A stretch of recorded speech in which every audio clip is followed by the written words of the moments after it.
Ինչպես է Հայաստանը պայքարում ապատեղեկատվության դեմ։ Այսօր ապատեղեկատվությունը համարվում է ոչ միայն մեդիախնդիր, այլ նաև ազգային անվտանգության սպառնալիք։ Կեղծ լուրերը, մանիպուլյատիվ բովանդակությունը եւ տեղեկատվական հարձակումները կարող են ազդել հասարակության վստահության, քաղաքական գործընթացների եւ նույնիսկ պետական կայունության վրա։ Հայաստանը նույնպես կանգնած է այս մարտահրավերի առաջ։ Մասնագետները նշում են, որ վերջին տարիներին սոցիալական մեդիայի եւ առցանց հարթակների զարգացումը կտրուկ մեծացրել է ապատեղեկատվության տարածման արագությունը, ազդեցությունը։ Այսօր մեկ մանիպուլյատիվ հրապարակումը կարող է ժամերի ընթացքում հասնել հազարավոր մարդկանց, բայց այստեղ կա կարևոր խնդիր։ Չնայած պետությունը սկսել է մեծ ուշադրություն դարձնել այս ոլորտին, սակայն Հայաստանում դեռ չկա հատուկ ազգային կառույց, որը համակարգված կերպով կզբաղվի ապատեղեկատվության մոնիթորինգով եւ հակազդմամբ։ Այո, գործում են պետական եւ մեդիա կառույցներ, սակայն մասնագետների խոսքով համակարգված մոտեցումը դեռ առկա չէ։ 2020 թվականին Հայաստանի ազգային անվտանգության ռազմավարությունում արդեն նշվում էր, որ տեղեկատվական պատերազմները, կեղծ լուրերը եւ մանիպուլյացիաները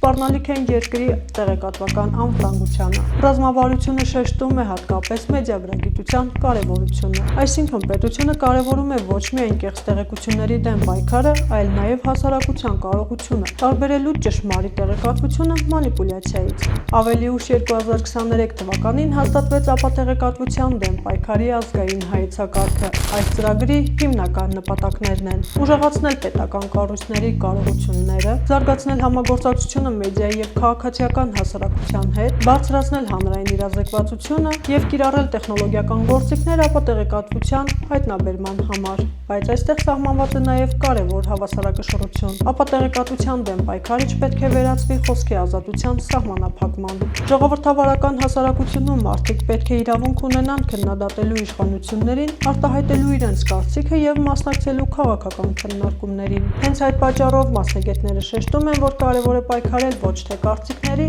այլ միտումնավոր մանիպուլյացիաների դեմ։ Այսօր տեղեկատվական անվտանգությունը կախված է ոչ միայն պետությունից, այլ նաեւ յուրաքանչյուր քաղաքացուց։